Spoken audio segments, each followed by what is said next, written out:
Hello, I'm Gene Edwards, and this time a conversation with Dave Dennis and Bob Moses, who first came to Mississippi in the 1960s as a part of the Student Nonviolent Coordinating Committee and Freedom Summer. What they did in those years changed this state forever, but what they are doing now may make an even greater change. Welcome, Dave Dennis and Bob Moses. Glad to have you both here. Good to be Can we here. begin with Freedom Summer? Because there's so much interest in it, again, in part because of what's going on in the newspapers and the FBI reopening investigations into things that happened during that time. I was in Hattiesburg this summer during that Freedom Summer reunion down there, and you were part of that. My goodness, what an emotional time that was. Yes. Tell me about Freedom Summer. Well, it was an emotional time to start off with, I guess. Is that I think the most important thing about it was, to me, was that this country missed a great opportunity. This freedom. Here you had, which is not talked about very much, is the young people in this state and around this country, including myself, really believed in democracy in this country, and we placed all our trust in the government that we would be protected, and that if we pushed this issue around citizenship, the right to vote, that this country was going to do something about it. And I think that young people across this country who came down here for Freedom Summer believed that. I mean, this was America at its best in terms of people believed in the country. They got on those buses, and they came down here to help out in what they thought was a noble mission. Right. Mm-hmm. And people shot at them, didn't they? Well, they not only shot at them, they closed the door of the Constitution to them, no matter where they were from. Voices were shut down. And I think that made a difference too, when people were not seated at the National Democratic Convention in New Jersey at that time, is that I think that was just total distrust existed among young people. So they went back to universities and spread back out across this country, and this country has never been the same. I mean, that was the beginning of the questioning around our foreign policies, around what was happening around the country. I mean, young people began to raise that question, and they began to revolt around this. And I thought that was a real important piece around what we did that summer was to bring forward what the problems were, the issues. And what the country did was really show its true face and senses by shutting it down, and just told everybody who believed in it, sorry, this is not correct. We're not, as democratic as we were saying. It's all about big business and politics and stuff. So that was a significant piece around that.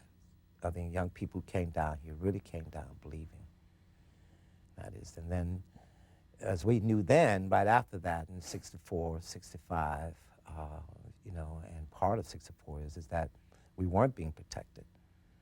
Not only the rights, but people and their lives weren't being protected by the government.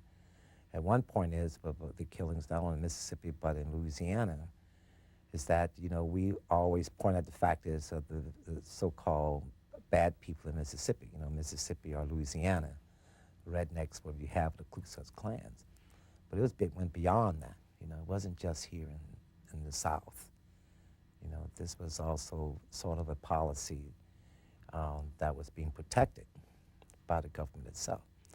And that's what's coming to light now, that is that the killings that's been going on is now what's being uncovered, the new trials is coming up, the recent discovery of missing documents, the FBI said that they destroyed. Learning that some documents had been destroyed by the investigators themselves. Right. Why did you stay here? Yeah. In Mississippi? Well, I came down in '60 first, and I came because of the sit-in movement. And then people in Atlanta in the office there, Jane Stembridge, who was a young white woman from Georgia who was actually running the SNCC office when it first got started, and Ella Baker, who was really the executive director at that time of Martin Luther King's organization, sent me on a trip through Alabama, Mississippi, Louisiana, looking for activists and students that they might not have heard of who might have done some protesting. And that this was the spring of '60 when the sit-in movement began to spread across the country. And I had been teaching in Horace Mann School in New York, but that movement was like a magnet. It just drew me in. So when I got to Cleveland, Mississippi, and Ella had given me the name of Amzie Moore, who was the head of the NACP in Cleveland, he said, look, what the students need to do in Mississippi is really work around the issue of the right to vote. And he believed that the students had the energy to really move that issue in this state. And so I told him, well, I'll come back and work on it. So I came back a year later. I had 1 year to go on my school contract. And I came back a year later.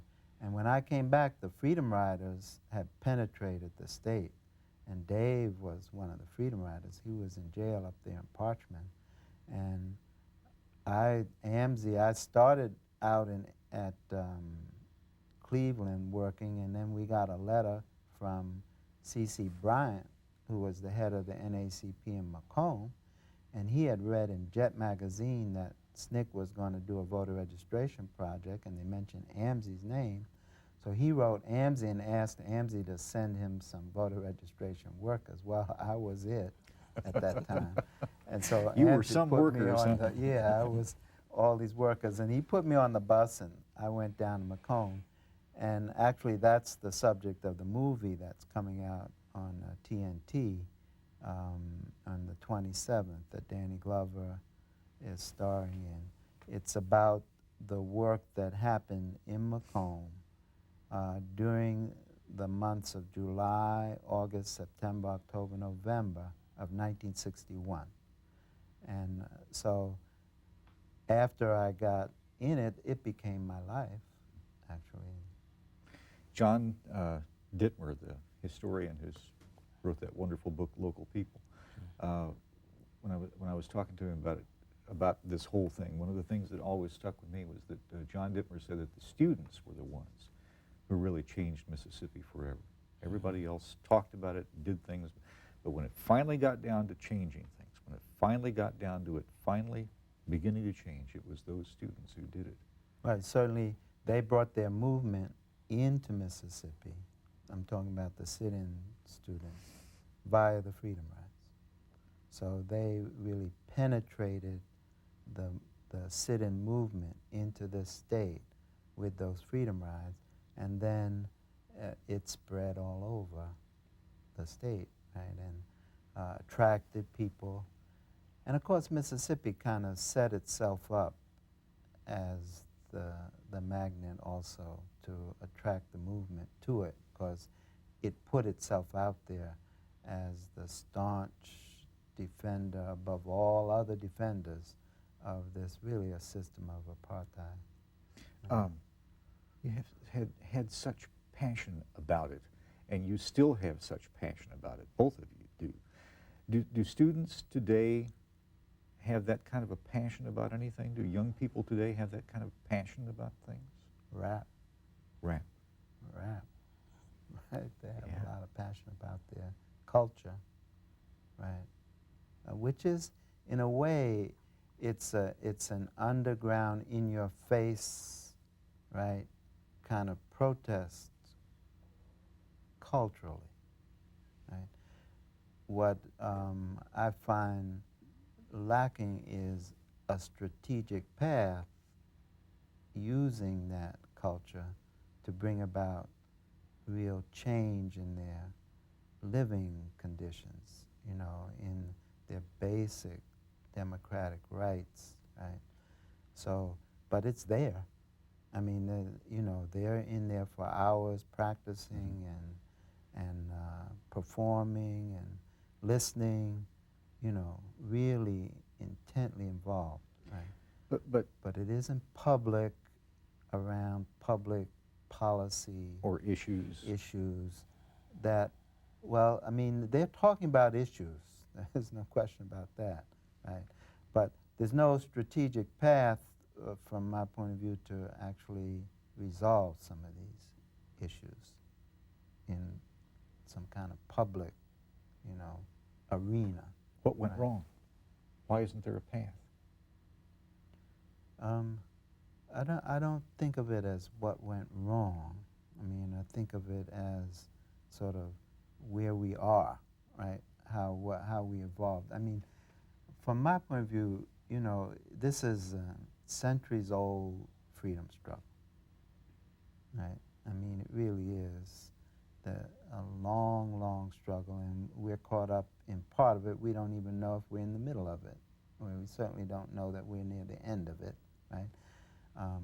And I remember Charlie Steptoe, who was a 12 or 13-year-old living on the Steptoe farm in Amick County, and his father, E.W. Steptoe, was the head of the NAACP. And Charlie, somewhere around in 1963 or 64, he mistakenly thought that we were going to finish it all up and wouldn't leave anything for him to do when he grew up, you know. So I don't think of it as what went wrong.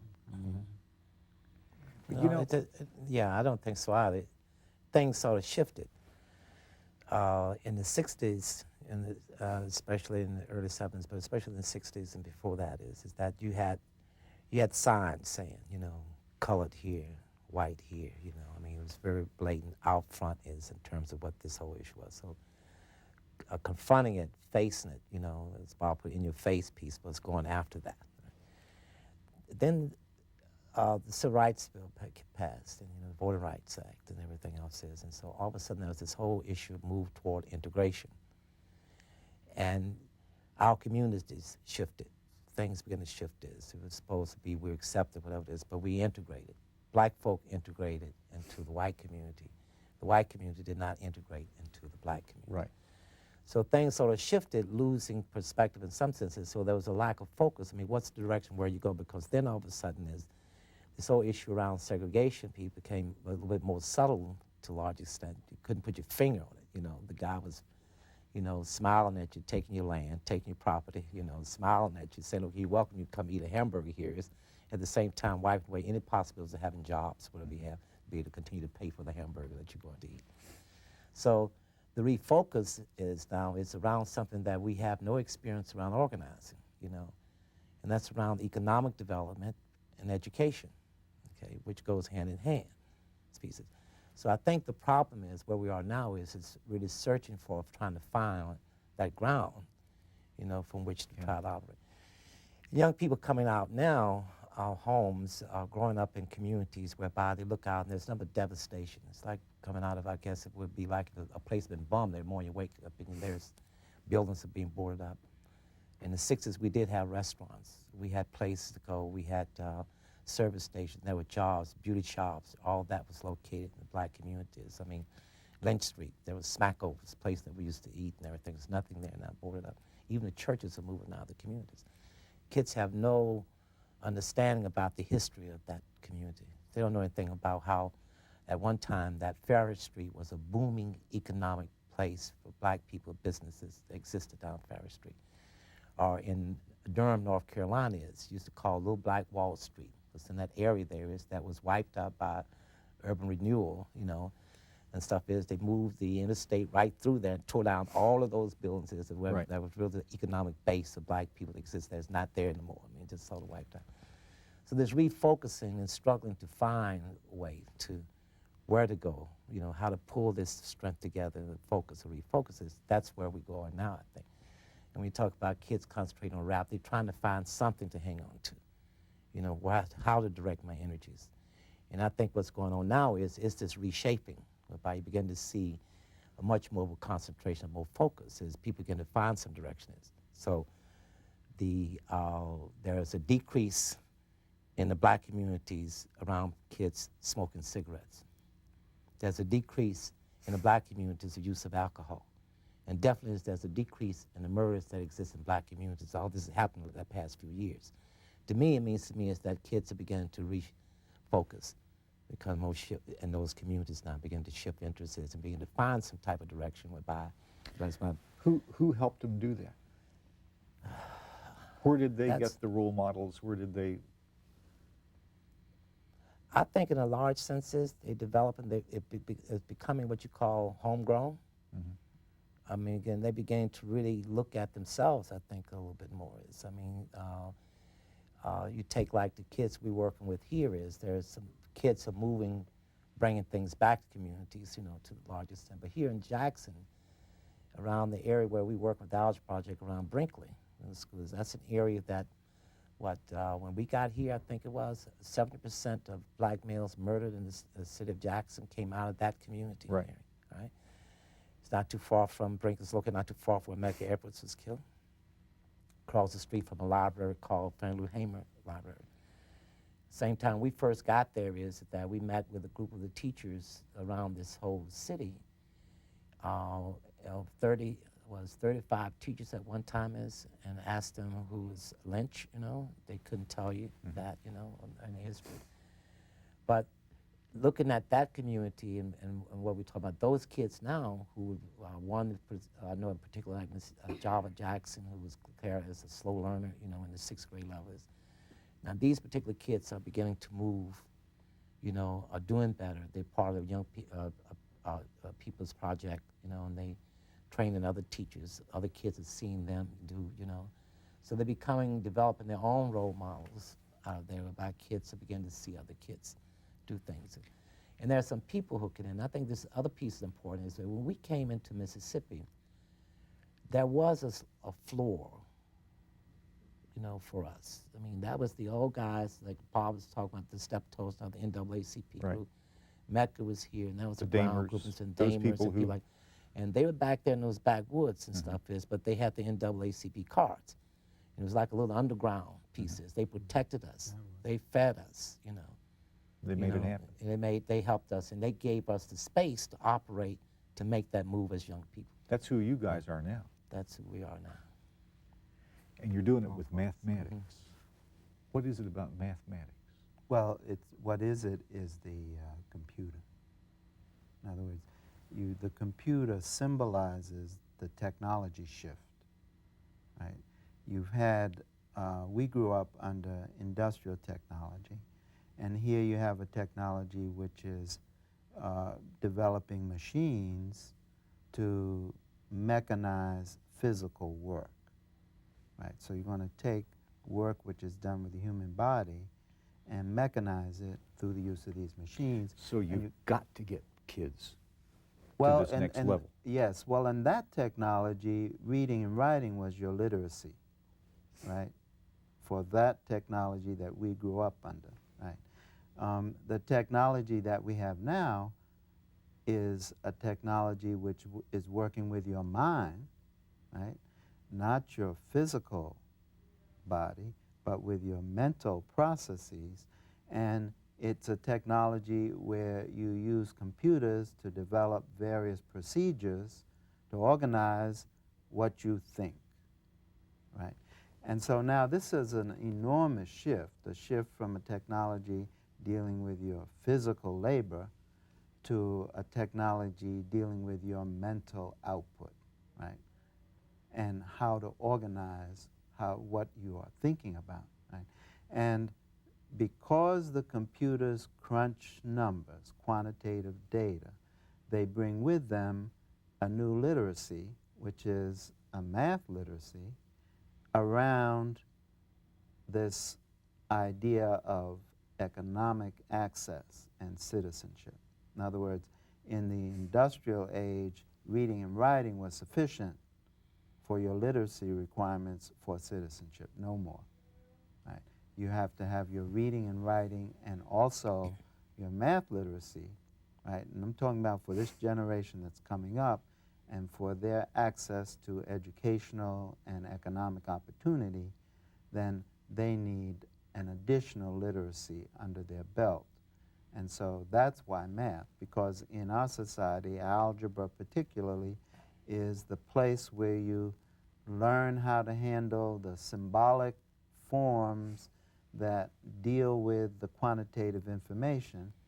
And the computers need interpretation. They need people to say, this is how you should organize information, to put it in there, and this is how you interpret the information which is coming out of there.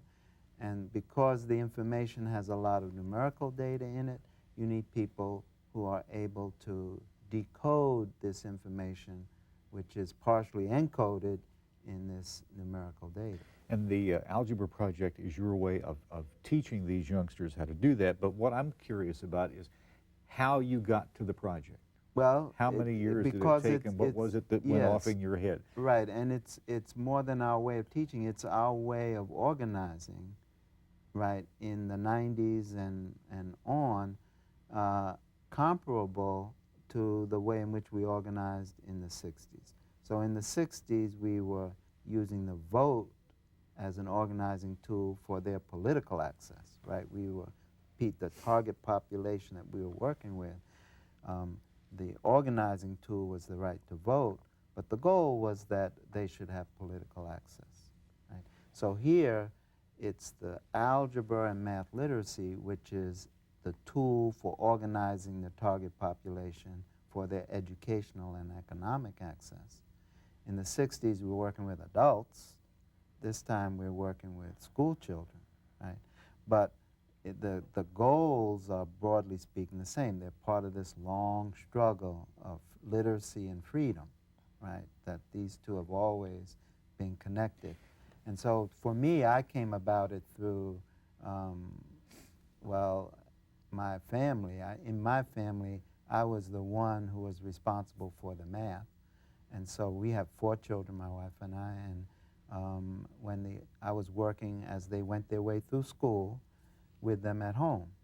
And when my oldest daughter, Maisha, hit the 8th grade, she was ready to do algebra, but they weren't offering it. We were in school in the system up in Cambridge, Massachusetts.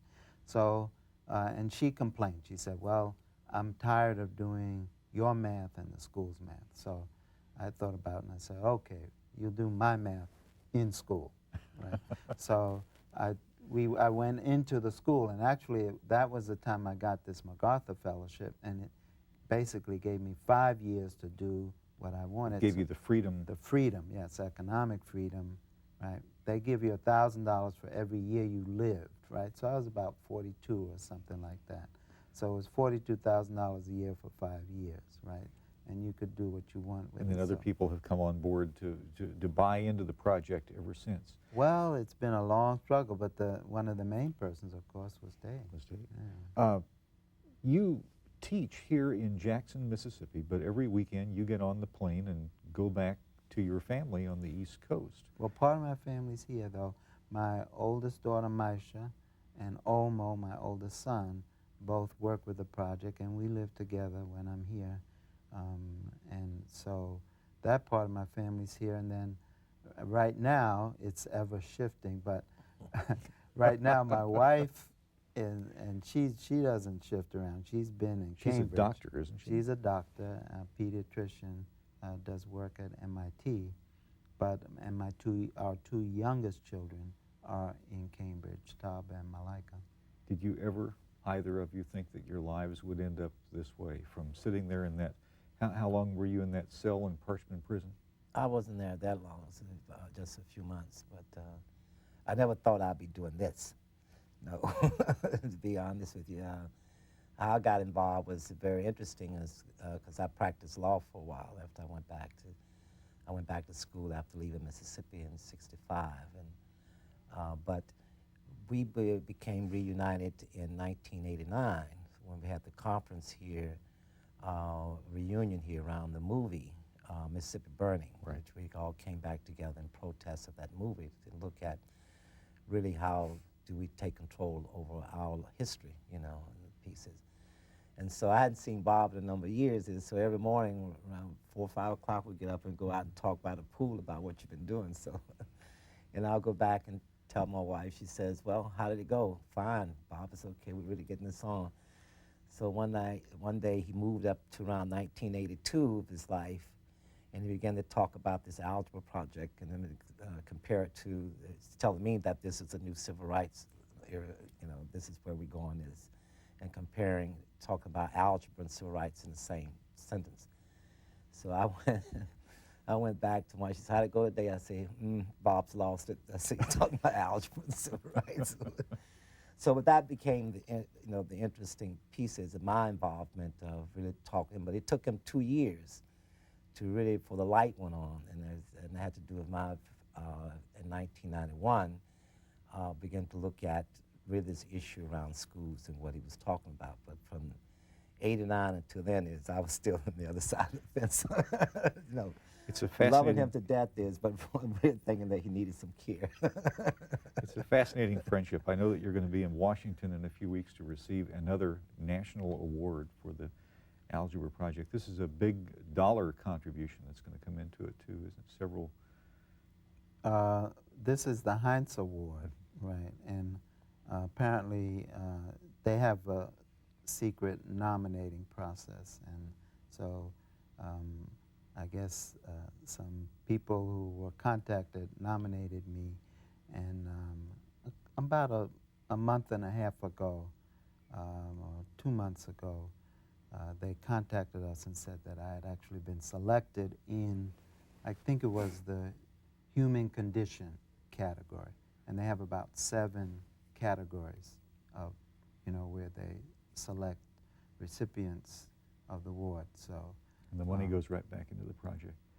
Thank you for what you've done and for what you continue to do. You've been heroes to a lot of people, and you will be heroes for many, many, many more years to come, and we hope for many more generations. Pleasure to meet you. Thanks. Thanks. That's our show for this time. I'm Gene Edwards. See you again.